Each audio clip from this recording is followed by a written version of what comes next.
Assalamu alaikum and hi friends, welcome to chellamtips. Friends, இன்னைக்கு வீடியோல ரெண்டு வாழைப்பழம் இருந்தா போதும் ஈவினிங் ஸ்நாக்ஸ் ரெடி. அந்த மாதிரி ஒரு வீடியோ தான் பார்க்க போறீங்க. ரெண்டு வாழைப்பழத்தை நம்ம வந்து தோல் எடுத்துட்டு ஒரு பவுல்குள்ள சேர்த்துடலாம். நல்ல கனிஞ்ச வாழைப்பழமா இருந்தா ரொம்ப நல்லா இருக்கும். இப்போ நான் வந்துட்டு மீடியமான சைஸ்ல ரெண்டு வாழைப்பழத்தை இந்த பவுல்குள்ள தோல் எடுத்துட்டு சேர்த்திருக்கேன். அது கூட வந்து ஒரு முட்டை சேர்த்துக்க போறேன். நீங்க வந்து முட்டை சாப்பிட மாட்டீங்க அப்படினாக்கா ஒரு 3 ஸ்பூன் தயிர் சேர்த்துக்கோங்க. அதிக புளிப்பு இல்லாத தயிர் சேர்த்துக்கோங்க. இப்போ எல்லாத்தையுமே நம்ம வந்து ஃபோர்க்கோ இல்ல ஒரு விஸ்கோ வச்சுட்டு நல்லா மசிச்சு விட்டுக்கலாம். இந்த மாதிரி நல்ல கட்டிகள் எதுவும் இல்லாத அளவுக்கு ஃபுல்லா இந்த வாழைப்பழத்தை நல்லா மசிச்சு விட்டுடுங்க. இந்த அளவுக்கு. அடுத்து இது கூட நான் நாட்டு சக்கரை வந்துட்டு ஒரு 2 ஸ்பூன் அளவுக்கு சேர்த்துக்கிறேன். நீங்கள் உங்களோட டேஸ்ட்டுக்கு ஏற்ப சேர்த்துக்கோங்க. நம்ம சேர்த்துருக்க வாழைப்பழத்துலேயே இனிப்பு சுவை இருக்கிறதுனால நீங்கள் பார்த்துட்டு கூட சேர்த்துக்கலாம். அடுத்து இது கூட வந்து நான் ஒரு 3/4 கப் அளவுக்கு கோதுமை மாவு சேர்க்க போகிறேன். 3/4 கப் அப்படின்னா ஒரு 200 கிராம் இருக்கும். அதை வந்து சேர்த்துக்கலாம். இது கூட வந்து ஒரு பிஞ்ச் வந்து சோடா உப்பு இருக்கும் இல்லையா, அதை சேர்த்துக்கோங்க. அடுத்தது டேஸ்ட்டுக்காக வேண்டி ஒரு பிஞ்ச் வந்து சால்ட் சேர்த்துக்கோங்க. இப்போ எல்லாத்தையுமே சேர்த்து இந்த மாதிரி மிக்ஸ் பண்ணிக்கோங்க.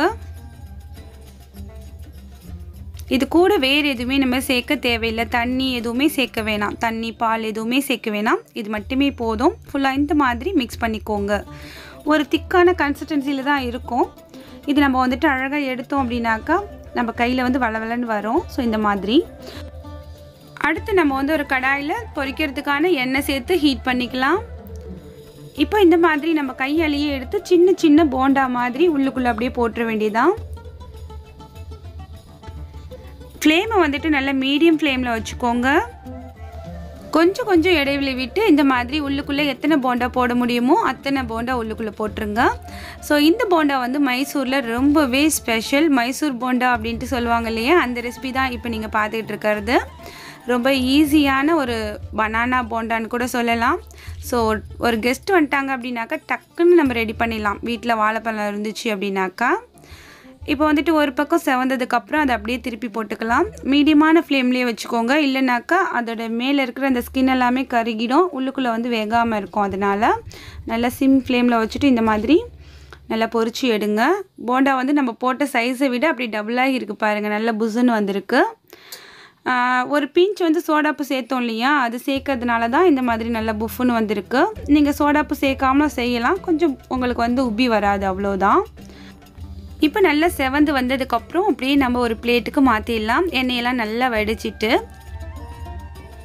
இது போலவே நம்ம வந்து அடுத்தடுத்த பேட்சுமே அதே மாதிரி பொரிச்சு எடுத்துடலாம். ரொம்பவே டேஸ்டியான ஒரு எம்மியான ஈஸியான ஒரு ஈவினிங் ஸ்நாக்ஸ் வந்து ரெடி ஆகிடுச்சு. நீங்களும் கண்டிப்பாக இதை ட்ரை பண்ணி பார்ப்பீங்கன்னு நினைக்கிறேன். நம்மளோட ஈஸியான இந்த பனானா போண்டா எவ்வளோ சாஃப்டாக இருக்குது பாருங்கள் ஃப்ரெண்ட்ஸ். கண்டிப்பாக ட்ரை பண்ணி பார்த்துட்டு உங்களோட ஃபீட்பேக்கை மறக்காம அந்த கமெண்ட் செக்ஷனில் சொல்லுங்கள்.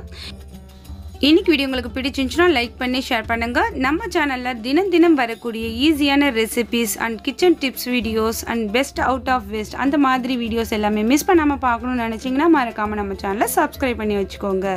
அடுத்து ஒரு இன்ட்ரெஸ்டிங்கான யூஸ்ஃபுல்லான கண்டென்ட்டோட உங்களே நான் சந்திக்கிறேன். அது வரைக்கும் தேங்க்ஸ் ஃபார் வாட்சிங். பாய்.